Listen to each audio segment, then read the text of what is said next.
All right. My name is Sister Fanny, and I'm making this video first of all, wanted to make this for my family, but I think I'm going to also send it to the pastors of the churches that I know so that they can send it to their members as well. And I'm going to share this as well with my bishop as well here. And I don't do anything like this. I've never done a video to send to, I don't know, a congregation or group of people, even in my family, I don't. So this is something very unusual, but I believe it's something God wants me to do. I just want to get this off of my shoulder and just say it out as a warning, because I strongly believe God gave me this to be able to share it so people can be warned on this one. I had this, I don't know if a vision or a dream I had last night right before I woke up. And in the dream, I know that I was with somebody, but I couldn't see who the person was. But I know that I was with somebody and that person was leading me. And it looked like they first showed me three different occasions or three different scenarios. First, the person took me into a scenario that was more kind of like a work-related scenario, because in that scenario, I was talking to this other person and we were talking about salaries, we're talking about money, and the person was trying to get close because of the money, and that part ended. And then it took me, that same voice is taking me different places, and then it took me into a second scenario, and in that one was a scenario where I found myself actually in my family, and I was with my cousins, and in there God showed me also something that was, like within the family, and then at the end I will be able to explain a little bit of what were these scenarios about, and what God the understanding I had from them. But for now, for the sake of this video, I just want to go over everything I saw just quickly so that the video is not too lengthy. So I had that scenario for the family. And then the last scenario was a church where they took me in the church, and I saw this thing that was happening in the church, a church setting. So I was there and I'm experiencing all this stuff that was happening in the church. And then after the church scenario, they took me now in another place now, and I'm still, I know I'm with them, this person. I can hear, I can hear them. I feel them, that they're with me. I just can't see them. And then they took me into this place, and now it was almost like they gave me a snapshot of what the tribulation will actually look like. We got into, it looks like all of a sudden I got into this place and it looked like a town, and everything was chaotic. I mean, I've never, ever seen anything like this in my life. And please, God, I don't want to ever experience anything like that in my life. The experience was just horrible and so bad. I mean, people were running around and everybody it was just chaotic. And then the people were whipping people. I mean, it was just like unbelievable. It looked like the demons were just running on the street, like zombies. And I saw like dead bodies, like some people are dead, and blood, and in another place I saw, I don't know if these people were eating on human flesh or what. I mean, it was just like, oh my God. And I saw another place, and this person is walking me in this. It looked like it was a movie, but I'm put into this movie and I can't get out of it. Right? It's like it's a movie, but I'm experiencing this movie, and I'm right there in this movie, and I cannot get out. And I saw in another while I'm still there, I'm walking with this person, and then I saw another place. It looked like they broke into this store. They got everything out of the store, and people were starving. And I saw this lady that was just running for her life, and she was starving, and she went there to try to get some food. But with these guys just were following her, they were trying to rape her. I mean, it's just like a disaster. Everything like stuff all over the place, and just like I just couldn't take it, and people just running. And then I saw, and then all of a sudden this person took me into a place, and it looked like a house that were unfinished, like a construction house. They were building it, but it's not finished.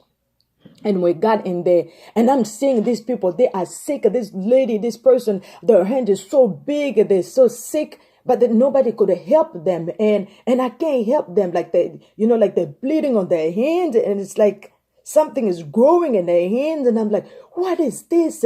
And in another room, somebody's screaming, over there, and somebody's raping another person. There was so much rape. Unbelievable. And not only that, people dying, like people just dead on the street, and people running over the place, and they're stealing in the stores, and they're doing everything. There's nobody to stop nobody to stop anybody. And it was just chaos. And then these things that I saw, I don't know if these are, they look like zombies, like human beings, but they had blood in them and all of these things. I'm like, what is this? And I just wanted to get out of there. I'm just like, I can't take this. I gotta get out of this. I'm gonna get out of here. But that voice wouldn't let me. It's like, I have to be there, and I have to see it. I mean, and I saw this person running, this other lady she's just running and running. And I'm like, and I can't help them. It's like, I'm there, but I'm helpless. I can't help them. And we left that place, and we start walking still in the same town. I'm walking with this person, and all of a sudden we got in an area. I saw this guy, and he's telling me, oh, the eclipse is gonna happen soon. Are you gonna be here? The moonlight is gonna happen. Are you gonna be here? It's gonna be so much fun. And it just looked like demons. Like, I was like, I just couldn't take it. And I was just like, oh my, I just couldn't. And then I was walking, and another guy just looked at me and said, hey, look at this other one. Oh, yeah. Are you going to be here? It's going to be so much fun. And then I'm just like, oh my God, I just wanted to get out of there. Like, just get me out of here. But like I said, I could not get out of there. I had to experience this thing. And it was just like the most horrible thing. It's like, I don't know. I don't know. I don't know. I don't know. It's like a scariest movie or zombie or whatever. And no police, no nothing. And then I got in a place, and I saw these guys, and I'm like, I can't take this. And then one guy told me, oh, there's actually a church on the other side that we could go, you can go to. I said, really, are you telling me that all these things are happening in this town, and on the other side there's a church? He said, yes.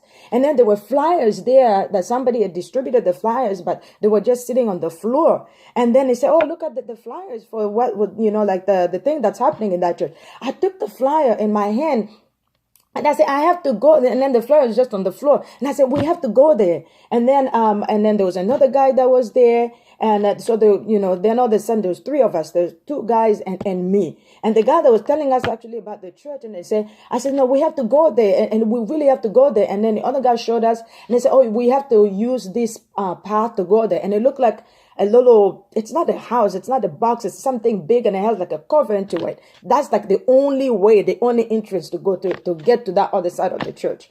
And then we got into it, and I was like, no, we're gonna go. And then I got into it, the other guy got into it, and we put the leader of that thing, we got inside, and that guy, the other guy was showing us the like where the church was.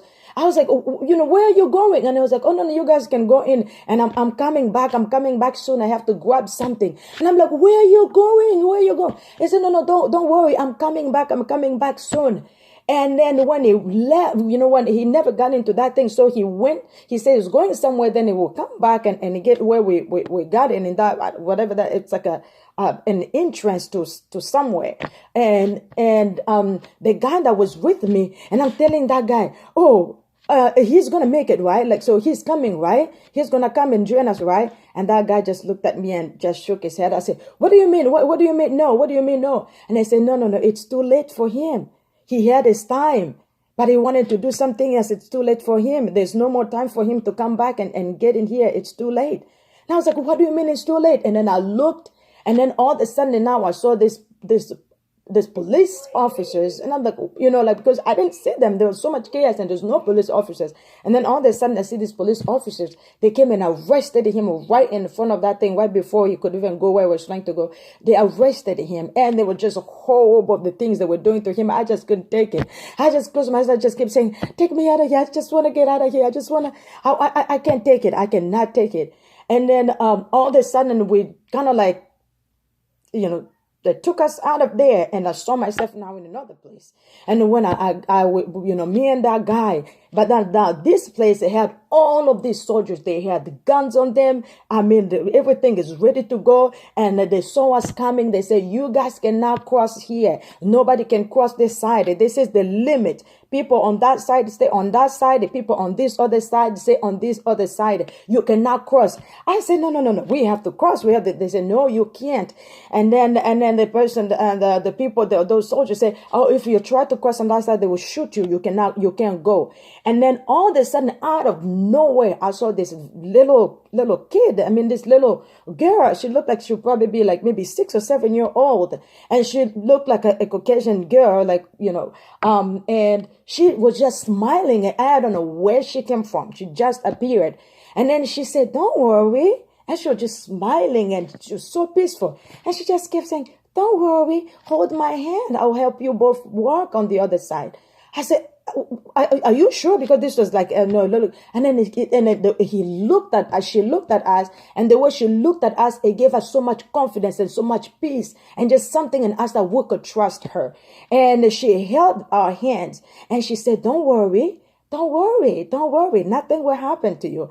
And then she held our hand, and we kept going into that border. We just passed the border. And the soldier they kept saying, man, you have to move back. We're going to shoot you. And then the little guy kept saying, don't worry. Nothing will have to happen to you. We're going on the other side. And we went on the other side. And when we went on the other side with that girl, and they couldn't shoot us, they couldn't do nothing. We passed that border. We went on the other side. So, and when we went, it was just like, like a border, we just went on the other side of the border. And then we saw this lady. She was also running, but she looked like a nurse. And when she saw that little girl, she kept telling her, she said, I tried everything. I tried to save these little girls, these babies. These babies kept coming. I tried to save them. I saved some, but some of them, I can't save all of them. Some of them are still dying. And she looked at the lady, and she said, it's okay. Don't worry. You did your best. You did your job. Don't worry. I'll keep sending some more. And then we keep going, and the lady passed us, and we keep going. And we got somewhere. We keep on going on this street. And then we saw another person. He came in and said, it's you again. They're pointing again to that little girl. And said, it's you again. What are you doing making these people cross on this side? It's you again. I thought I killed you. Didn't I kill you? I thought I killed you. And then that little girl was just looking and smiling and not saying nothing. And then that person came and pushed this girl. And it looked like she fell. It's not really a cliff, but this little bump thing. And she fell on it. And she's a little girl. And I'm like, oh my God, this is the person helping us to get on the safe side. What did they just do to her? What happened? And all of a sudden, I can't see that guy that pushed her, but I can see the other guy that was with me. And that other guy that was with me told me, said, don't worry, she's not dead. I've seen her. I've seen this thing happen before. She is not dead. She's not dead. Come see. And then when I came and I looked where she fell off, and all of a sudden it looked now like it was it wasn't a human being anymore that fell there. It looked almost like a big doll of the size that she was. And the leg was there, the foot was there, the head over there. I mean, in pieces, like literally pieces of her. But it's not, but it looked like almost like a cartoon, but she was in pieces, but there's no blood. There's nothing coming out of it. It's just like a doll that's been put in pieces. And that guy told me, help me put her together. She's not dead. Just help me. Just grab those pieces and bring it back. Bring it here. And you will see she's not dead. And I grabbed the head was there. And then I grabbed some of those things. And then we put it together. And then we were bring it together. The pieces start coming together. They just came together. And then they just, came together, and all of a sudden she stood up, and it was her back again, and she was talking, and she's human again. And I'm like, okay, what just happened? And then I started getting in my mind in the dream of this vision. I said, no, this is not an actual human being. This is not a human being. This is an angel or something. And then she came back together, and she was back normal, herself again. And she kept saying, don't worry, I'm going to take you there. And she held our hands, and now all of a sudden we left that place. Now she took us into another place. Oh my God. I mean, I've never seen anything like this. The trees were just beautiful. Everything looked beautiful. I mean, I've never seen such a big fruit. I mean, the fruits are this huge fruits and look like pomegranate and with all pomegranate and with all this other, I don't know, it's like grapes or what it was, but they're shining. They almost like, you know, like the sun, the reflection of the sun in very clear water, like in a river or something, how when the sun is really shining it on that water, how like it's like little stars or it's like little stars, you know, just, yeah. So these fruits are just blooming and they're just like shining. Everything is shining. And I look on the other side, right where we were passing, a huge river. And the sun is just so bright in that river. And it's just shiny. And it's like beautiful and colorful and so much peace. I'm like, where are we? I mean, it was just like, oh my God, this is amazing. What is this? This is beautiful. And she just looked at us and she just smiling.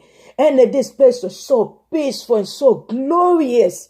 And we got it in and we were walking in it. And we walked and we walked in. And we got in another place. And I see now all of these people are sitting on the grass. And everybody just sitting in the grass and peaceful. And we were all sitting there. And all of a sudden now I see her. She's no longer this like 6 or 7 year old girl. She looks like about maybe a girl that's maybe on her 20s or something like that, or maybe like 18 or 20. She's now this teenager, it looked like. And she's still, you know, like she's still peaceful and all of this. And she's talking to all of these people. And it's just so peaceful. And then I looked at her, I said, what about those people we left there? There's so many people that are dying. Those people, like the people that, you know, like the rapes and all the things that's happening there. And the flesh and the people dying. What about them? Can you bring them here? Can you take them here? She said, no. I can't. You, and then I said, can somebody, can you go? Can you take them? She said, and what? And I kept saying, what's gonna happen to them? What's gonna happen to them? And I'm holding her in her hands, and I'm like, what's gonna happen to them? She said, it's too late for them. I said, no. It can't be too late. It can't be too late for them. Those people are struggling. They're suffering. They're suffering. And she said, it's too late. It's too late for them. There's nothing I can do for them now. There's nothing I can do. And I kept saying, no. Don't tell me this. And she said, isn't this beautiful? Isn't this beautiful? Isn't this really beautiful to have just one day in God's presence? Isn't this better than 1,000 years elsewhere? And I'm like, yes, this is so beautiful. It's so peaceful. But I'm just thinking about all these other people. And I'm like, what about them? Those people are dying and it's going to get worse. They're going to die. It's just, I can't, you can't just leave them there. You got to do something. And she keeps saying to me, you can't go there. You can't go back there. You can't. It's too late for them. And then, and as I'm grabbing and I'm holding her, she hold me on my head like this. And she told me Isaiah 57. And she touched me right on my eyes. She just did like this. And I woke up. It looked like she just pushed me back on the earth. And I opened my eyes and I woke up. And I looked, it's 6 o'clock. And my husband was just standing there. It was just coming on the other side of the bed to wake me up because it's time to pray. I said, what did I just see? And it shook me. And I was like, oh my God. I think God has just given me a snapshot of what's going to actually happen. This is really the time of tribulation. God was showing me what's going to really happen. The eruption and everything else that's going to take place, the lawlessness, all the chaos and the stuff that's going to happen. I mean, demons and all this stuff were going to run loose. And it was just chaotic. And although I wanted to get out of there as quick as possible, they wouldn't let me because God wanted me to see this, to have a snapshot of this, to give it as a warning. brothers, sisters, you do not want to wait. You do not want to waste your time. Right now, I'm just telling you, if you don't know God, if you've never given your life to Christ, and if you think this hell and heaven is a joke, this is not a joke. There is a hell and there is a heaven. And I just had that experience today, and they brought me back. They just put me back on touch me. That angel touched me on my head and brought me back. There is a heaven and there is a hell. And the experience of the things that I saw in the church before they took me into that experience, they're just showing the things that happen in the church. All the people are in the church, but people are distracted. There is chaos even in the church. There are chaos in families. And with the money stuff, God was reminding me that people have become lovers of money. Money is good. Money is really, it helps us for a lot of things. But the Bible says that the love of money is the root of all evil. And God was just telling the people have become so dependent on it. We're spending all the time. We want to jump the ladder of careers and all the stuff we want to gain. But to lose our souls, oh my God, when I saw today, I don't want to live there. I don't want to stay here. I don't want to miss. I don't want to miss it. I don't want to miss heaven for nothing. And I just want to warn you. I don't know if you don't know God, please. Heaven is real. Jesus, he is still alive. He is real. God is real. If you think this is an imaginary thing, no, God is real. You better take the risk now to believe in this God, and then to think that it doesn't exist. And then when you die, you'll be surprised that it really is. He's alive. He really is there. Heaven really is there and it exists. And there is a hell. And there is a time of tribulation that's going to happen. People of God, if you already know Christ and you're not taking your salvation seriously, please take it seriously. When I woke up, I started reading Isaiah 57, and I was like, huh? And it's the truth. Righteous people are being taken away. God is taking his people one by one. I think this will continue to happen, that we will hear even more and more of great men of God passing away, going. God is taking them out. But the scariest thing is that God is talking about the idolatry, the things that have been happening, where our hearts has been put. That's what the Bible says. We're seeking with our lips, but not from our heart. Brothers and sisters, if you already know, if you accepted Christ, but you don't take your life seriously with him, I'm warning you. I urge you with the love of God, please take it seriously. There is a heaven, and it's going to happen. Nobody knows when. Nobody knows when it's going to happen. They didn't tell me when this was going to happen, but they gave me a snapshot. Oh, heaven is real, and it's beautiful. And it's peaceful. Everything I was able to see, even if it was for a second there, but it was peaceful. But I don't want to live even 1 second of that tribulation. That was tormenting. That was a torment. That was just like, I can't live this. I couldn't live. I couldn't take it. But the way is there. Jesus gave his life so you don't go to hell. Jesus gave his life. There is a hell, and he will come back to take his children. And if you don't give your life to Christ, oh, I don't know what to tell you. But I just wanted to warn you. Somebody had to say something, and I don't know. I'm not perfect. I'm human. I'm not a pastor. I'm not bishop. I'm not whoever. I'm just your sister. I am just your sister. But God gave me that experience, and I want to share it with you. Take it seriously. Take it seriously, please. If you already know God, take your salvation seriously. If you don't know God, if your life is still in and out, please, the gift of salvation is there. Please receive the free gift of salvation. Eternal life is there. We're spending our years here, but there's eternity. Where are you going to spend your eternity? Where are you going to spend the rest of your life? The clock is ticking. It's really ticking. I don't know what to tell you. This might happen today. It might happen tomorrow. It might happen 5 years, 10 years. I don't know. The coming back of the Lord, I don't know when that's going to happen. But you can die today. You can die tomorrow. You don't know that either. What's going to happen to you when you leave this earth? But I want to reassure you today that there is a heaven and there is a hell. And Jesus, he's coming back for his children. He is coming back. And there will be a time of tribulation. And my brother, my sister, you don't want to wait for that. You don't want to take that chance. Take the gift of salvation today.